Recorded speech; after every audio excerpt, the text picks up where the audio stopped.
Bismillahirrahmanirrahim. Peace be with us all. Assalamu alaikum wa rahmatullahi wa barakatuh. Of course, it's not possible to talk about any revered personality in the course of 10 minutes. All we can do is to offer certain words from their example that serve as anecdotes for us to reflect upon and maybe to emulate, because they are totally in sync with what we aspire to become as noble human beings.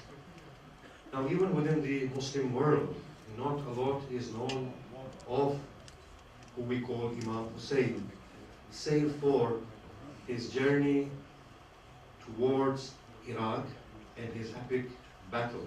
But that displays sufficiently his high moral standing and his state of godliness. But what Hussain truly shows is what we find in noble man produced within humanity, in the form of prophets, in the form of reformers, in the form of saints.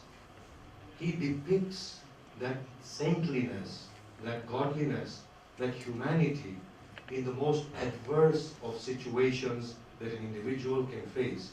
And the true mettle of a person is to be able to display human goodness under a lot of stress, a lot of test, a lot of harshness. If a person can display their humanity in such adverse circumstances, then we say, indeed, this is a worthy human. We find the story of Hussain to an extent within the great prophet Noah, as he made that ark.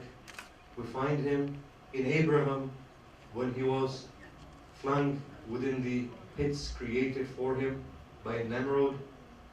We find his example within Jesus as he prayed for a sinner that was crucified next to him.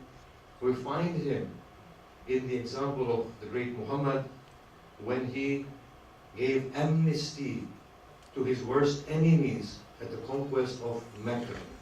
Basically, what we find in all of these grand people is that they have taken a journey from human weakness and frailty to a state of godliness and self-realization of their own beauty.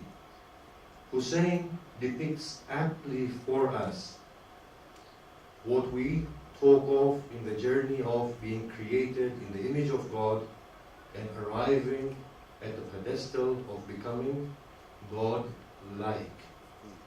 Now, en route to Iraq, he was met with a person who later on became a friend and a commander of his army, but at that point was an antagonist of Hussain. And trying to deter Hussain from his course, he said to Hussain, his name was Al-Hur ibn Yazid al-Riyahi. He said, Hussain, do not pursue the course to Iraq, for I fear they shall put you to death.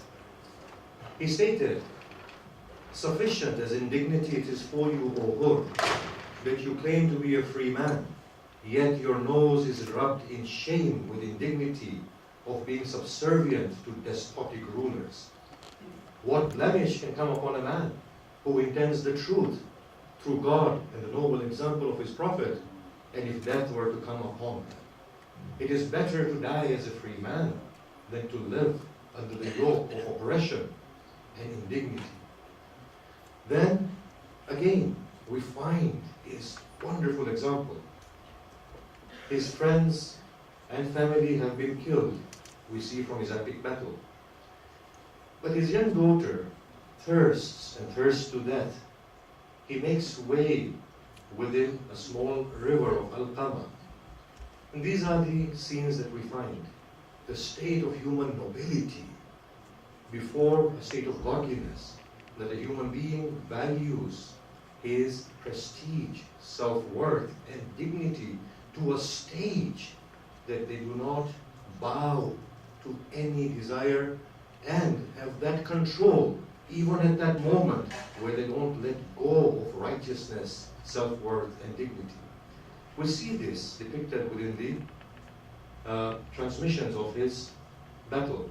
He enters within the Euphrates, or the Al-Qama. He cups water and looks at the water without sipping it. Arrows were shot at him. One penetrated within his neck. He extracted the arrow, and a pool of blood gushed with it. Now at that point there was a cry within the ranks of the enemy, "O Hussain, you partake of the cold water, whilst the tents of your women are being looted." It is said, in a rage he reascends his steed and cries out, "O man, if you have no fear of the hereafter, if you have no sense of accountability, and if you have no belief of Arab pride, then at least be free man in this world of yours. For no free man would stoop to such a level of burning the tents of women and children and taking them as captive. Why do you await?" he said. "I am still alive. Direct your swords to me. Put me to death first before you make direction towards the tents." As the day continued, we find resilience from Hussain. But with this perseverance, endurance, he never loses sight of human dignity, the worth of humanity. It is here, therefore, we say that Hussain, like the prophets, like the great saints, does not belong to a branded religion. He is not a Muslim in the formalistic sense, just as Jesus was not a Christian, just as Moses was not a Jew, just as God is religionless. They stand for that befitting human truth in a state of godliness that awaits reception of each individual on the face of this earth. Now we see this beauty in him depicted again and again. Now we find a scene after he loses his young baby. Now at that point he is seen trembling. He takes a young child to be quenched, who was dying of thirst. They shoot an arrow and the tender neck is torn altogether. He trembles under the weight of a weightless child. He cries to God and he says, "Oh God, it is you who preserve every soul with whatever it has earned. It is you to whom I return. O Lord, keep me pleased with whatever you have decreed. O Lord, keep me submitted to your command." His sister narrates that on his final farewell, prior to his own martyrdom, death, and execution, he ascended a small hill. At this point, Hussain has lost every helper. 30,000 swords face him. He cries out, "Indeed, there is no might. There is no greatness save with Allah, the most lofty." He ascends upon the hill, raises his hands towards the heavens, removes his helmet with a trembling voice. He says, "O Lord, I have abandoned the creation in my love for you. O Lord, I have chosen a fate in which my children will become orphaned, but O Lord, so that I may see you." Then he says, "O Lord, if the swords were to cut my body into numerous pieces, countless pieces, even then my heart would not yearn but for you." He makes way for his final battle, and this is the final thing that I will talk of.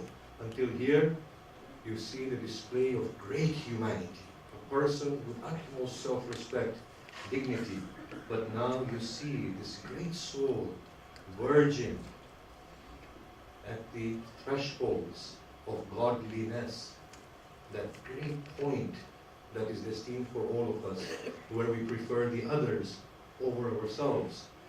He falls from his steed, and there is a call, "Await not, behead the man." The opponents narrated, "We encircled him, drew closer to him, but we saw his face radiating. There was serenity and calm upon him.